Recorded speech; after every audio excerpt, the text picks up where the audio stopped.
আসসালামু আলাইকুম hello everyone কে অবস্থা সবার welcome back to my daily blog চলে আসলাম আরো একটি ব্লগ নিয়ে তোমাদের সাথে আই হোপ তোমরা সবাই অনেক ভালো আছো আর আলহামদুলিল্লাহ আমিও খুব ভালো আছি এভরিডে সকালে ঘুম থেকে উঠতে এত বেশি কষ্ট হয় বাট কিছু করার নাই আলটিমেটলি দেখা যায় ঘুম থেকে উঠাই লাগে সবকিছু করতেই হয় আর আমি এমন একটা মানুষ সকালে অনেক বেশি ঘুমাইতে লাইক করি আমার মতো কে কে আসছো যে সকালে ঘুম থেকে একদমই উঠতে ইচ্ছে করে না কোনো কিছু করতে ইচ্ছে করে না কিন্তু দেখা যায় যেদিন হচ্ছে সকালে অনেক বেশি ঘুমাতে চায় ওই দিন আর একদমই ঘুম পায় না তখন যে ঘুম কই চলে যায় আল্লাহই জানে আমার দিনের ঘুমের থেকে রাতের ঘুমের থেকে একদম সকালে যে ঘুমটা হয় তখনই বেশি ঘুম পায় সো আজকেও এমন হয়েছে অনেক ঘুম পাইছিল বাট সকালে ঘুম থেকে অনেক কষ্ট করে উঠে তারপর হচ্ছে হাজবেন্ডের জন্য একটু রান্না করতেছিলাম আমার রান্না শেষ হতে হতেই আম্মু একদম রুটি বানানো স্টার্ট করে দেয় যেহেতু সবার জন্য অনেকগুলো রুটি বানাতে হয় আম্মু একদিক দিয়ে সব রুটিগুলো বানাতে থাকে আর আমি একটা একটা করে সবগুলো ভাজতে থাকি আজকে রুটি দিয়ে খাওয়ার জন্য ভাবলাম পেঁপে দিয়ে ডাল দিয়ে রান্না করি নর্মালি তো ভাজি বা ডিম দিয়ে খাওয়া হয়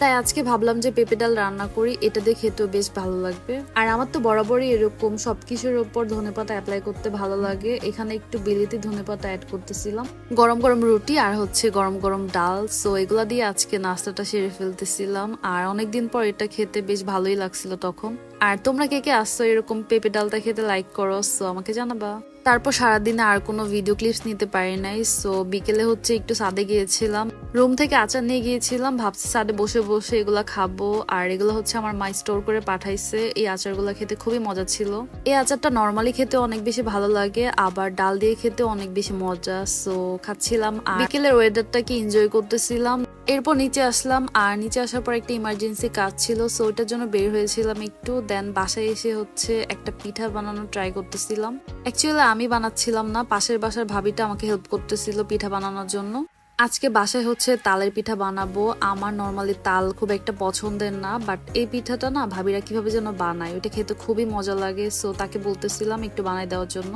আর ভাবলাম তার কাছ থেকে প্রসেসিংটা শিখেও নিই তাহলে পরে আমি নেক্সট বানাতে পারবো এখানে তালের সাথে চালের গুঁড়া তারপর গুঁড়ো দুধ চিনি দেন হচ্ছে ডিম দিয়ে মিক্সড করে রাখছিল আমাদের এখানে চালের গুঁড়াটা একটু কম হয়ে যায় সো আমরা আবার একটু দিচ্ছিলাম যাতে করে বেটারটা একদম পারফেক্ট হয় সো সবকিছু একসাথে দেওয়ার পর এটা কিছুক্ষণের জন্য একটু রেস্টে রাখা লাগে আর এখানে ইস্ট দিয়েও রাখছিলাম যাতে একটু পরে এটা ফুলে যায় এটা হাফ এন আওয়ার বা 1 আওয়ার রাখলেই হবে দেন হচ্ছে এগুলাকে ভাজার জন্য চলে গেলাম এইটা একদম ডুবো তেলে ভাজতে হবে তাহলে এটা একদম ফুলে যাবে সো আমি এটাকে ডুবো তেলে খুব ভালো করে ভাজতেছিলাম খুব হালকা আছে এটাকে ভাজতে হবে তোমরা নর্মালি যারা তাল খেতে লাইক না করো এইটা এইভাবে বানিয়ে খেয়ে দেখো খুবই মজা খেতে আমিও পার্সোনালি তাল খুব একটা পছন্দ করি না বাট এই পিঠাটা খাওয়ার পর আমি পুরো ফ্যান হয়ে গেছি তালের আর এটা গরম গরম আর ঠান্ডা দুই অবস্থাতে খেতে খুব বেশি ভালো লাগে এরপর রাতের বেলা আমার হাজবেন্ড আবার অফিস থেকে আসার সময় এগুলা নিয়ে আসে এই প্যাটিস গুলা খুবই ভালো লাগে খেতে বিশেষ করে যদি গরম গরম হয় তাহলে